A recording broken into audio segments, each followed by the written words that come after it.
This is Nike's Just Do It, and this is Absolute Vodka. Futura's reach extends from sky to earth, fiction to non-fiction, the consistent to the crazy. Futura seems to be on everything. It's, according to this Guardian article, Kubrick's favorite font. Futura's extra bold, to be specific. How did this font, with its pre-World War II beginnings, seem to become one of the most beloved and used fonts in history? Paul Renner began sketching his letters that would become Futura in 1924. Futura was developed as a contribution to the New Frankfurt Project, a radical affordable housing project in Frankfurt, Germany, that many renowned modernist architects at the time were involved in.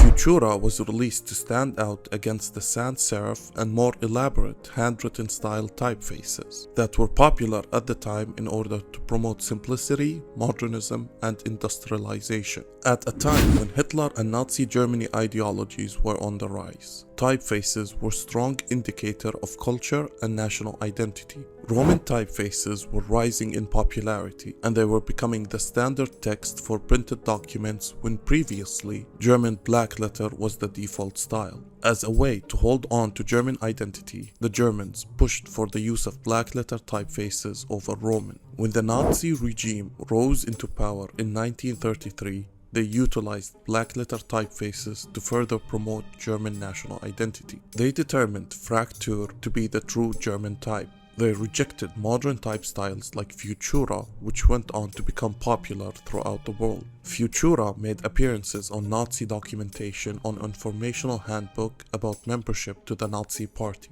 and posters promoting degenerate art, an exhibition that was created by the Nazis to shame modern art. In 1941, the Nazi regime deemed black letter typefaces to have Jewish heritage, due to the Nazis' perception of the typeface looking too similar to Hebrew, and therefore banned Fraktur and any other traditional German handwriting. Roman typography, which included Futura, became the new standard due to its superior legibility over black letter typography. In 2009, Barack Obama became the first African-American president of the United States. The Bitcoin network was being birthed, and the H1N1 influenza strain was officially declared as a global pandemic by the World Health Organization. Has not circulated previously in humans. Yet the most egregious event to come out of that year belongs to IKEA's typeface design change. IKEA had decided to change its typeface simply because they wanted to be consistent in their brand identity. While the print typeface of IKEA was using Futura, their online marketing was wholly Verdana. At the time, Verdana was one of the few typefaces that was web safe to use. Ironically, less than a year later, Futura also became web-safe as well. There was finally something interesting to write about IKEA, besides the usual talking point of getting lost and trying Swedish meatballs. Angry articles were written, people fought online, and radio shows talked about it. Comments ranged from Verdana is too bland, I miss how silly Futura was, and Verdana is fucking ugly when it's big. That last comment does seem to hold merit though. This font is very unseemly when it's big. Verdana at the time belonged to Microsoft, as in associated with, not owned by. Verdana was modern, it was professional, it was all very bland. Futura was pleasant, unique, birthed in the late 1920s, yet recognized for its individuality and subtleties for its time. 80 years later, Futura remains an important typeface family and is used on a daily basis for print and digital purposes as both a headline and body font.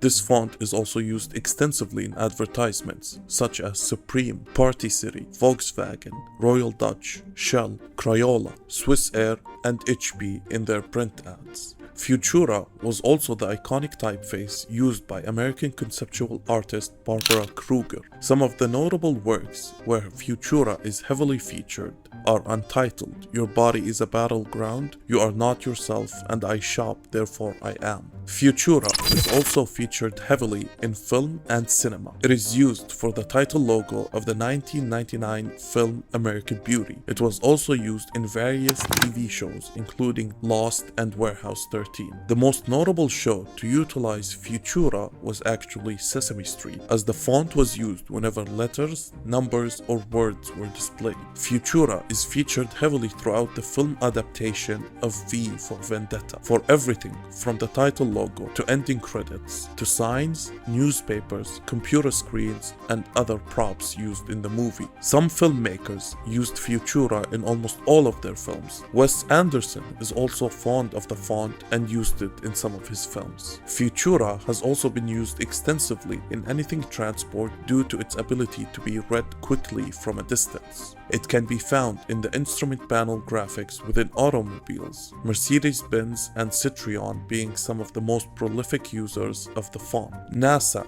used Futura frequently during the Apollo space program, with charts, technical documents, and spacecraft instrumentation labels all making use of the typeface. The condensed version of Futura was used by video game developer Bethesda Softworks for several of their games, including Fallout 3, Fallout New Vegas, The Elder Scrolls V Skyrim, and Fallout 4. The medium version of the font is used predominantly alongside the Stratum 2 font in the 2014 racing video game Drive Club. Futura is an incredible font. It has seen space and left its mark on the moon. Birthed historic, yet remains futuristic, Futura stands tall as a design icon that bridges the past and the future. In fonts, as in life, Futura's trajectory is a testament to endurance, leaving a mark on both print and digital realms, and solidifying its place as a visionary typeface in our visual history.